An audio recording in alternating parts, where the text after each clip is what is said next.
What's up, guys? Welcome back to the channel. We're headed to Miami to pick up an MT-10. We're with Ben. Let's go.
What's going on, guys? Welcome back to the channel. We are about to rebuild an MT-10. First things first, let's see if we can get it started.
We popped off the top of the airbox to check the airbox just to make sure before we started anything. Brand new filter. Can't remember if the previous owner said he replaced this recently or not. The throttle bodies do look good, which is promising. It's got plenty of fuel in the gas tank. I went to check the oil level, but I couldn't see any on this screen, so we drained it. It's pretty dark, but I didn't see any metal shavings or milkiness if the coolant was getting in the oil. Had to use the good old ladder to get the bike up high enough because the bucket would not fit underneath where the drain plug is. Now we're gonna start working on the front wiring, plug in this brand new dash, and apply some voltage to our dead battery in the rear with the Ant Bank 3000.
With the power source connected to the battery, we got the dash to turn on. But since it's a brand new dash, it says 0 miles. But the previous owner said this bike has around 9,000 miles on it when it was last ridden. In the front here, our broken wiring looks to be like for the headlight, the horn right here, and I'm not sure what this goes to. And lastly, the ambient air temp sensor has some damage. Everything else looks to be in decent shape. We also checked all the fuses and they're all good. Now it's time to go grab some oil and see if this thing even runs.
So we tried to start this MT-10, but it's just cranking. I went through all the wiring in the front and we're only missing a few connections that do not look crucial at all. Like for the horn, these two pins up here, which I wired in to a broken connector down here and it made no change. So I messaged the previous owner and he said that during the accident, the fuel pump split in half and half of it went inside the tank and the case stayed outside the tank. So I'm thinking the fuel pump might be bad. Well, fortunately, we have a 2019 R6 fuel pump that we're going to take apart and see if it'll work with our MT-10.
All right, here goes nothing.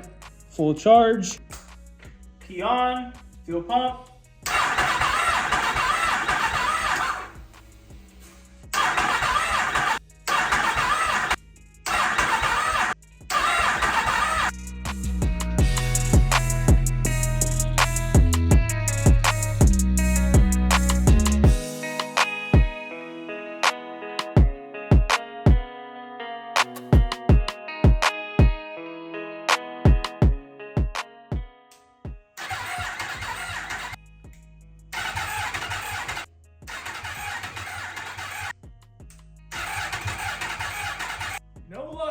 So these wires were broken, and there's a green one, a blue and red, and a black. There's a black and a blue and red coming from this harness here, but I just tied those together for now, and I'm not sure where this green goes. And earlier, we also found that this connector and this connector are the exact same, and they were swapped. Now it's a 2-pin to a 2-pin and a 3-pin to a 3-pin, so they're correct now. I don't know if this will make a difference, but let's try to crank it again.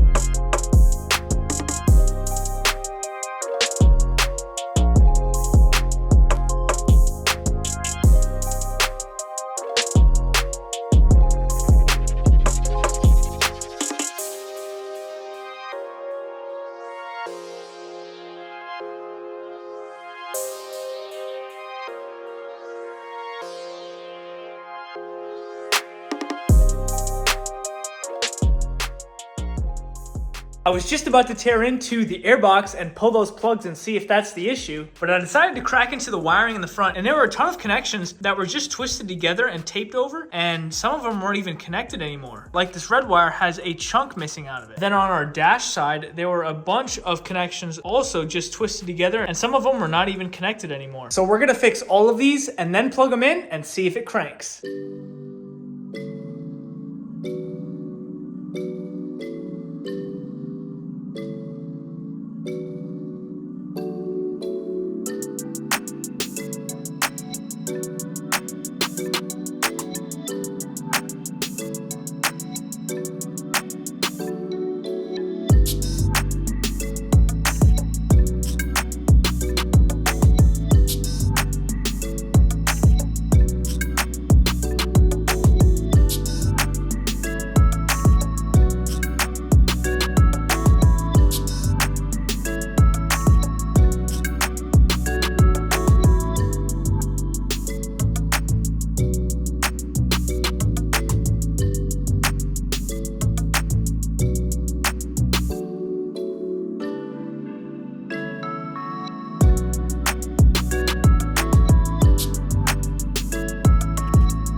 So using some solder seal connectors and a lighter, we were able to fix a majority of the harness, making sure all the connections are secure. These go to the ignition. This is the dash plug. This is a headlight module that we don't need to plug in. We fixed the electronic steering dampener wiring, and I still have no idea what these two wires go to. Hopefully they're not important. We wired in the horn as well, and I believe the clutch switch we wired in too. This wiring over here is for the turn signal. We don't need to worry about that. So we're gonna plug everything in, get some proper voltage on this bike, and hopefully it starts.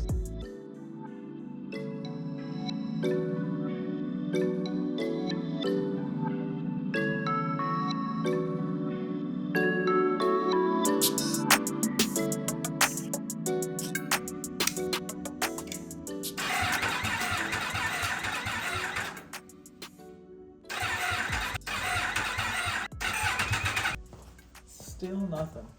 Still nothing? Let's crack into that airbox, the injectors, and the spark.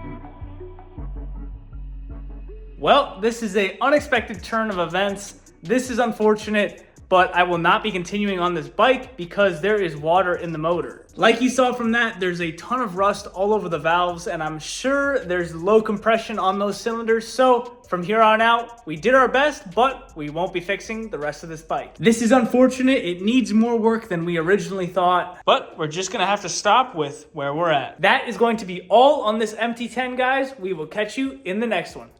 See ya. Even though this is not my regular type of video, I think it's important to show your failures. I originally took this project on from a subscriber, but I was not made aware of the engine damage, which is why we had to bring this project to a halt. I had already purchased a bunch of OEM parts and was planning on rebuilding the whole front end, but plans change and we'll just use those parts for a different project.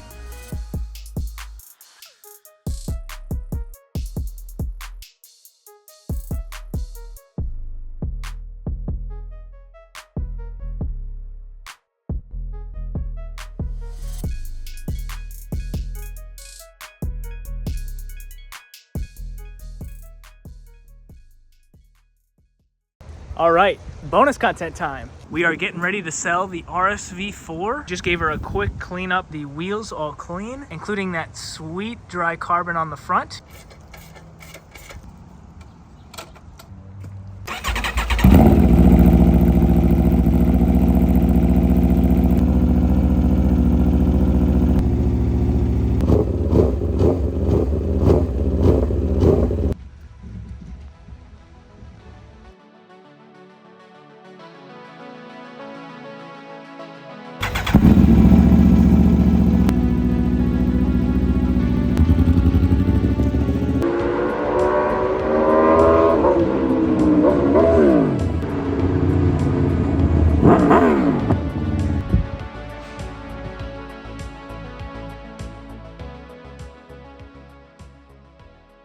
Well, the RSV4 is sold. On to the next project.